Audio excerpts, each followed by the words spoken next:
എല്ലാവർക്കും സ്വാഗതം. ഈ റിവ്യൂ ഇഷ്ടപ്പെടുവാണെങ്കിൽ ഒന്ന് ലൈക്ക് ചെയ്ത് സബ്സ്ക്രൈബ് ചെയ്തും സപ്പോർട്ട് ചെയ്യണേ. അപ്പോൾ വീട്ടിൽ നടക്കുന്ന ഓരോ കാര്യങ്ങൾ ഓർത്ത് മഹേശ്വരന് ആകെ ടെൻഷനിൽ ഇങ്ങനെ അങ്ങോട്ടും ഇങ്ങോട്ടും ഇങ്ങനെ നടക്കുക കേട്ടോ. അന്നേരം അങ്ങോട്ട് അരുൺ വരും. എന്നിട്ട് എന്താ വലിച്ച സംഭവിച്ചത്, എന്താ ആകെ ടെൻഷനുള്ളതുപോലെ, ഇവിടെ എന്തെങ്കിലും സംഭവം നടന്നോ, അതോ ഇനിയിപ്പോൾ വല്യമ്മയായിട്ട് വഴക്കുണ്ടാക്കിയോ എന്നൊക്കെ ഇങ്ങനെ ചോദിക്കുക. അന്നേരം മഹേശ്വരനൊന്നും പറയുന്നില്ല. അപ്പോഴത്തേക്കും അങ്ങോട്ടേക്ക് മോഹിനി വരും. അന്നേരം മോഹിനി പറയുന്നുണ്ട്, അതെങ്ങനെയാണ് ഈ വീട്ടിലെ ഓരോ കാര്യങ്ങളും പെട്ടെന്നല്ലേ മാറി മറിയുന്നേ, അതിൻ്റെയാണ് ഇതൊക്കെയെന്ന് പറയും. അന്നേരം അതെന്താ അമ്മ അങ്ങനെ പറഞ്ഞു, ഇവിടെ എന്താ സംഭവിച്ചതെന്ന് ചോദിക്കും. അന്നേരം മോഹിനി പറയുന്നുണ്ട്, വലിയേടത്ത് ഇവിടുന്ന് പോയത് ഗൗതത്തോടും ലക്ഷ്മിയടുത്തോടും പിണങ്ങിയാണ് പോയതെന്ന് പറയും. അന്നേരം പിണങ്ങിപ്പോയോ, അതെന്താ കാര്യം എന്ന് ചോദിക്കും. അന്നേരം മോഹിനി പറയുന്നുണ്ട്, ആ പെങ്കുച്ചിനെ ഇങ്ങോട്ട് കൂട്ടിക്കൊണ്ട് വന്നില്ലേ ഗൗരി, അതിൻ്റെ പേരിൽ ഇവിടെ എന്തൊക്കെ വഴക്കം നടന്നതെന്നറിയാവോ, അതിൻ്റെ പേരിലാണ് വലിയടുത്ത് ഇവിടുന്ന് പോയതെന്നൊക്കെ പറയുമ്പം ദേഷ്യം വന്നിട്ട് മഹേശ്വരൻ അപ്പുറത്തേക്ക് പോകും. അന്നേരം അവിടെ കനകമ്മ നിൽപ്പുണ്ടായിരുന്നേ. കനകമ്മ പറയുന്നുണ്ട്, പിന്നെ ഇവിടുത്തെ പ്രായമായ ആൾക്കാർക്കൊക്കെ എന്നാ പദവിയാണ്, വേറെ വല്ല വീട്ടിലും ആണെങ്കിൽ അടിച്ചു കൂട്ടി മൂലയിലിട്ടേനെ എന്ന് പറയുമ്പം മോഹിനി പറയുന്നുണ്ട്, അതെ ഇവിടെ കാരണന്മാർക്ക് പ്രാധാന്യം കൂടുതൽ. എന്നിട്ട് പറയുന്നുണ്ട്, ഇതൊരു കൂട്ടുകുടുംബമാണ്, ഇവിടെ കാരണന്മാർക്ക് തന്നെയാണ് അധികാരം കൂടുതൽ. മഹാദേവേട്ടനുണ്ടായിരുന്നെങ്കിൽ ഇവിടുത്തെ കാര്യങ്ങളെല്ലാം നോക്കി നടത്തുകയും അതുപോലെ എല്ലാം ചെയ്യുകയും ചെയ്യാനുള്ള അധികാരം മഹാദേവേട്ടനായിരുന്നു. അത് അങ്ങനെ അല്ലാത്തത് കൊണ്ട്, മഹാദേവേട്ടൻ മരിച്ചു പോയതുകൊണ്ടാണ് ഏട്ടത്തിയിലേക്ക് അധികാരം ചെന്നെത്തിയതെന്ന് പറയും.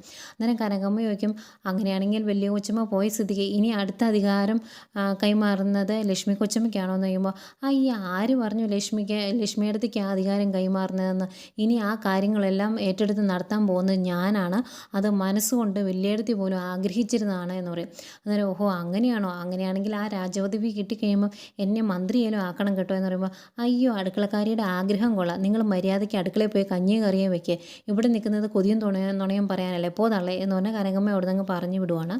എന്നിട്ട് അരുണിൻ്റെ അടുത്തോട്ട് ചെന്നിട്ട് പറയുന്നുണ്ട്, എടാ ഇതൊരു നല്ല സമയമാണ്, ഈ സമയത്ത് നമ്മൾ ബുദ്ധിപൂർവ്വം പ്രവർത്തിച്ചിട്ടുണ്ടെങ്കിൽ നിൻ്റെ മകൻ വരുന്ന സമയത്ത് അവന് രാജാവിനെ പോലെ എല്ലാ അധികാരത്തോടും കൂടി ഇവിടെ കഴിയാമെന്ന് പറയും.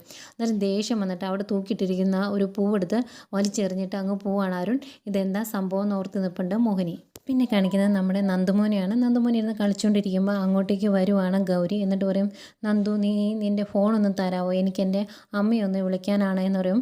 അന്നേരം അതിനെന്താ കുഴപ്പം എന്ന് പറഞ്ഞാൽ ഫോൺ എടുത്ത് കൊടുക്കും കേട്ടോ. എടുക്കുമ്പോൾ ഫോൺ ലോക്കാണ്. എടാ ഇത് ലോക്കാണല്ലോ എന്ന് പറയുമ്പം ലോക്ക് തുറക്കാനുള്ള നമ്പർ പറഞ്ഞു കൊടുക്കും നന്ദുമോൻ. അത് അടിച്ചു കഴിയുമ്പോഴും ഫോൺ ഓപ്പണായി വരുന്നില്ല, ലോക്കായി തന്നെ കിടക്കുക. അന്നേരം അയ്യോ അതെന്താ പോലും പറ്റിയത് എന്നിങ്ങനെ ഓർത്തിരിക്കുകയാണ് നന്ദു. അദ്ദേഹം കറക്റ്റ് ഗൗതം അങ്ങോട്ട് വരും. അന്നേരം പപ്പ എൻ്റെ ഫോണിൻ്റെ ലോക്ക് നമ്പർ അടിച്ചിട്ടും അത് ഓപ്പൺ ആവുന്നില്ല, എന്താ പറ്റിയേ എന്നൊന്ന് നോക്കുക എന്ന് പറയും. അന്നേരം ഗൗതം അതെടുത്ത് ഇങ്ങനെ നോക്കുന്ന പോലെ കാണിക്കും കേട്ടോ. എന്നിട്ട് മനസ്സിലോർക്കുവാണ്, ഗൗരി നന്ദയെ വിളിക്കാതിരിക്കാൻ വേണ്ടി ആ ഫോണിലും ലോക്കിട്ട് വെച്ചേക്കുവാണ് ഗൗതം. അത് പിള്ളേർക്ക് അറിയത്തില്ലല്ലോ എന്ന്. എന്നിട്ട് ഇങ്ങനെ കുറച്ച് നേരം നോക്കിയിട്ട്, അയ്യോ ഇതെന്തോ കുഴപ്പം പറ്റിയതാ മോനെ എന്ന് പറയുമ്പോൾ, അതൊന്ന് നന്നാക്കി താ പാപ്പ പെട്ടെന്ന്, ഗൗരിക്ക് ഗൗരിയുടെ അമ്മയെ വിളിക്കാനാണ് എന്ന് പറയും. അന്നേരം ഗൗതം ഇപ്പം ശരിയാക്കാവേ എന്ന് പറഞ്ഞാൽ കുറച്ച് നേരം കൈ പിടിച്ചുകൊണ്ട് നിന്നിട്ട്, ഇത് ശരിയാകുന്നില്ല മോനെ, കുറച്ച് കഴിയട്ടെ എന്ന് പറയും. അന്നേരം അത് പറ്റില്ല പപ്പ, ഗൗരിക്ക് ഗൗരിയുടെ അമ്മയെ വിളിക്കണം, അതുകൊണ്ട് പപ്പയുടെ ഫോണിൽ നിന്ന് അതിൽ നിന്ന് വിളിച്ചോളാം എന്ന് പറയും. അന്നേരം ഗൗതം മനസ്സിലോർക്കുവാണ്, എൻ്റെ ഫോണിൽ നിന്ന് നന്ദയെ വിളിച്ചാൽ ശരിയാകുകയല്ലോ, അങ്ങനെ വിളിച്ചുകൊണ്ട് വലിയ പ്രശ്നമാകും എന്നൊക്കെ മനസ്സിലോർത്തിട്ട് പയ്യെ അവിടെ നിന്ന് പോകും.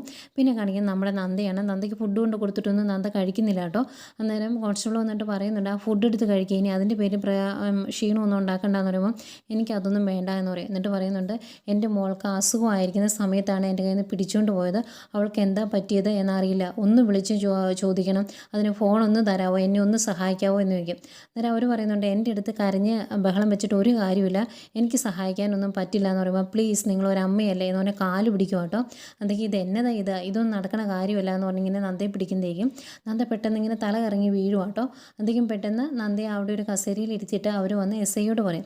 നേരെ എസ് ഐ പറയുന്നുണ്ട്, രാവിലെ തൊട്ട് ഇവിടെ കിടന്ന് ഫോൺ അടിച്ചുകൊണ്ടിരിക്കുവാണ്, ആരൊക്കെയാണ് വിളിക്കുന്നത് എന്നറിയില്ല, ആര് വിളിച്ചാലും എടുക്കണ്ടെന്നാണ് കമ്മീഷണറിൻ്റെ ഓർഡർ, ഇതൊക്കെ എന്തൊരു തൊല്ലയാണ്, മനുഷ്യന് സൗകര്യമില്ലല്ലോ എന്നൊക്കെ ഇങ്ങനെ പറയും.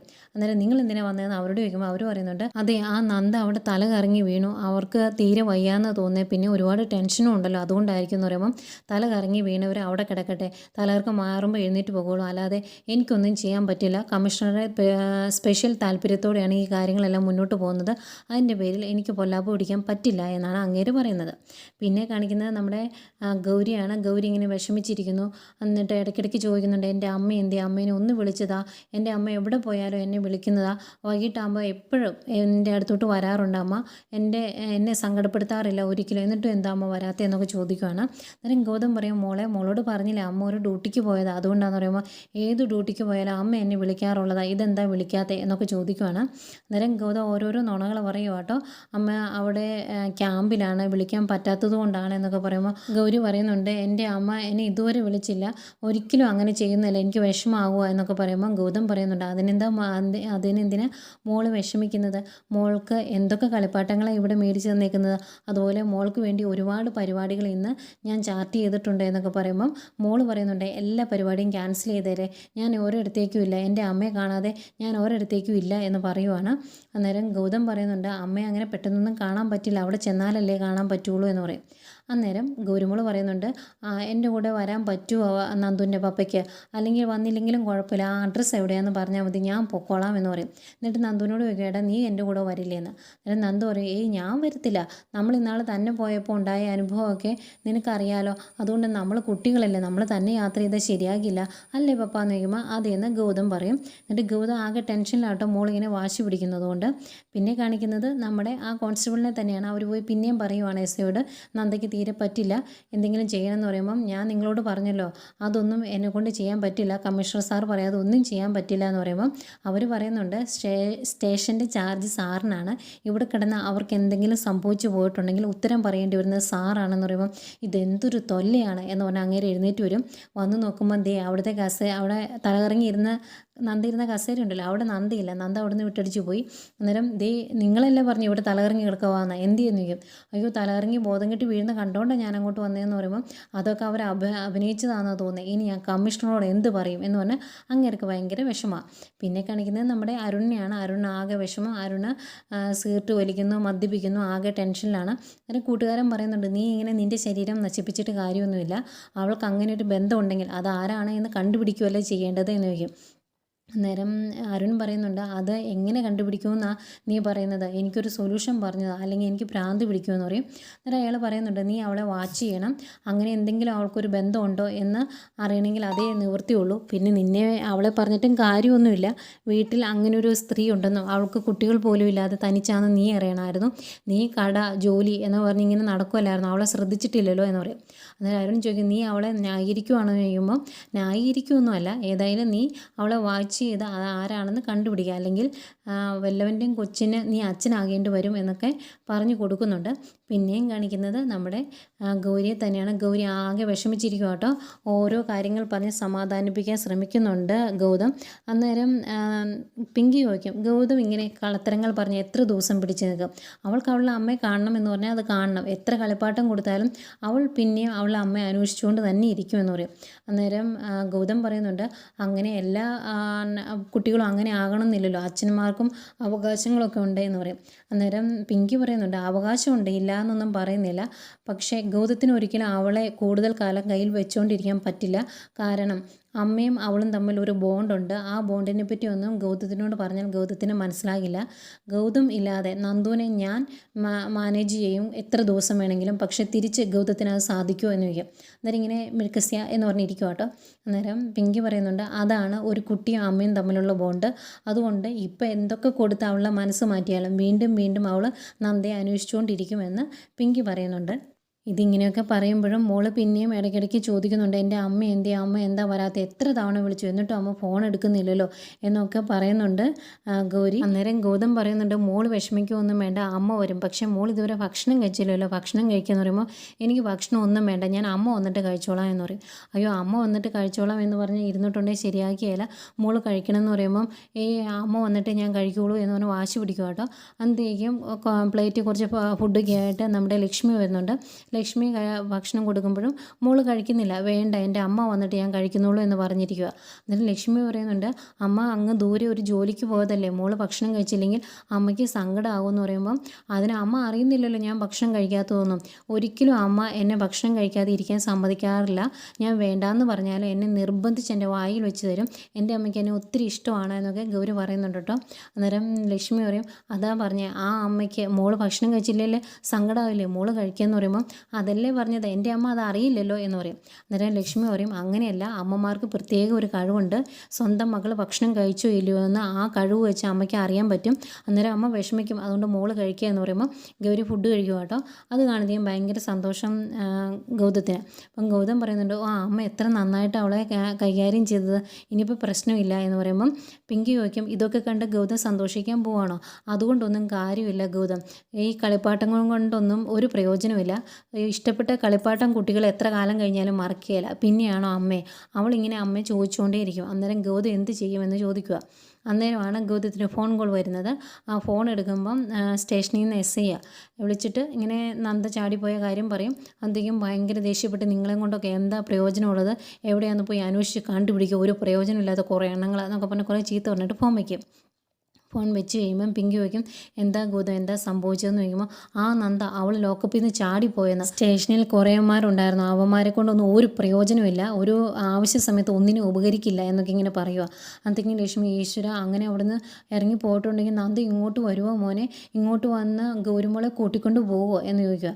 അന്നേരം ഗൗതം പറയുന്നുണ്ട്, അങ്ങനെയൊന്നും സംഭവിക്കാൻ പോകുന്നില്ല, അവൾ ഇങ്ങോട്ട് വരികയില്ല, ഇതിൻ്റെ ഈ കോമ്പൗണ്ടിൻ്റെ അകത്ത് ഞാൻ അവളെ കയറ്റിയല്ല എന്ന് പറയും.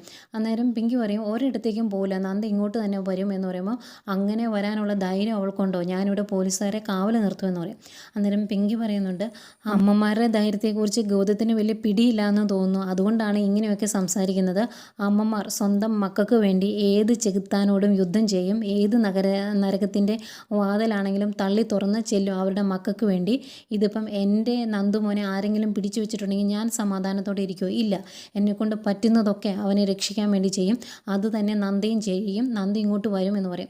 അന്തേയും ഗൗതം, അങ്ങനെ വരാനൊന്നും ഞാൻ സമ്മതിക്കത്തില്ല, അങ്ങനെ വന്നിട്ടുണ്ടെങ്കിൽ എന്താ ചെയ്യേണ്ടതെന്ന് എനിക്കറിയാമെന്ന് പറയുമ്പം പിങ്കി പറയുന്നുണ്ട്, ഗൗതം എത്ര കാലം ഇങ്ങനെ പിടിച്ചു വെക്കുമെന്ന് എനിക്കറിയത്തില്ല, ഏതായാലും നന്ദി ഇങ്ങോട്ട് തന്നെ വരും, അതെനിക്ക് ഉറപ്പാണ് എന്ന് പറഞ്ഞിട്ട് പിങ്കി അങ്ങോട്ട് പോകുട്ടോ. പോയി കഴിയുമ്പോഴേക്കും ലക്ഷ്മി പറയുന്നുണ്ട്, അതേ മോനെ, അമ്മമാർ അങ്ങനെയാണ്, മക്കളെ ആർക്കും വിട്ടുകൊടുക്കില്ല, അവരെ സംരക്ഷിക്കാൻ വേണ്ടി അമ്മമാർ ഏതറ്റം വരെ പോകും എന്നൊക്കെ പറയുന്നുണ്ട്.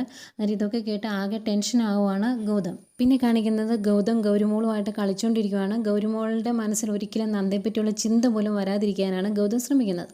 അന്നേരം അങ്ങോട്ടേക്ക് നമ്മുടെ നന്ദുമോൻ വരും. അപ്പോൾ ഇവർ രണ്ടുപേരോട് ഭയങ്കരമായിട്ട് കളിച്ചുകൊണ്ടിരിക്കുമല്ലേ, മോനെ വിളിച്ചില്ല, മോൻ അത് ഇത്തിരി വിഷമാവുന്നുണ്ട്, ഇങ്ങനെ നോക്കി നിൽക്കുവാണ്. അന്നേരം അങ്ങോട്ട് പിങ്കി വരുന്നത്. അന്നേരം എന്താ മോൻ ഇവിടെ തന്നെ നിന്നത് എന്ന് ചോദിക്കുമ്പോൾ, എന്തേ അവരവിടെ കളിക്കുവാ എന്ന് പറയും. അന്നേരം മോനെ കൂട്ടിയില്ല എന്ന് ചോദിക്കുമ്പോൾ ഇല്ല എന്ന് പറയും. എന്നാൽ മോനെ വാ എന്ന് പറഞ്ഞ് പിങ്കി മോനെ കൊണ്ട് അടുത്തോട്ട് ചെല്ലുക.